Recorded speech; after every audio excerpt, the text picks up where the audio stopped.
ভয়াবহ বন্যা ও ভূমিধসে বিপর্যস্ত ইন্দোনেশিয়ার আচে তামিয়াং এলাকার মানুষ। বন্যা দুর্গত এলাকায় ডায়রিয়ার প্রকোপ, আক্রান্তের সংখ্যা বেড়ে যাওয়ায় হাসপাতালে সেবা দিতে চিকিৎসক ও নার্সদের হিমশিম অবস্থা। সেতু ভেঙে যাওয়ায় জরুরি চিকিৎসা সামগ্রীও পৌঁছানো প্রায় অসম্ভব। স্বাস্থ্য মন্ত্রণালয় জানিয়েছে ৩টি প্রদেশের ৩১টি হাসপাতাল ও ১৫৬টি ছোট স্বাস্থ্যকেন্দ্র ক্ষতিগ্রস্ত হয়েছে।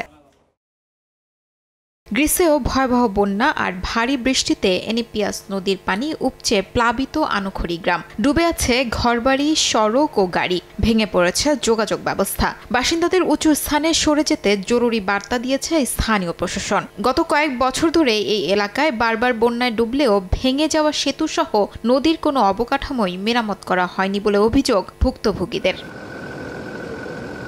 এদিকে যুক্তরাজ্যের দক্ষিণ পূর্ব অঞ্চলে টানা বৃষ্টিতে দেখা দিয়েছে হঠাৎ বন্যার আশঙ্কা। সারি থেকে সাসেক্স এমনকি ক্যান্টনের উপকূল পর্যন্ত বন্যার সতর্কতা জারি করেছে কর্তৃপক্ষ। এদিকে যুক্তরাজ্যের দক্ষিণ পূর্ব অঞ্চল ও লন্ডনের জন্য হলুদ সতর্কতা জারি করেছে আবহাওয়া অফিস। সোমবার রাত থেকে ভারী বৃষ্টির পূর্বাভাস দিয়ে আবহাওয়াবিদ জানান, ডিসেম্বর জুড়েই নিম্নচাপের দাপট থাকতে পারে।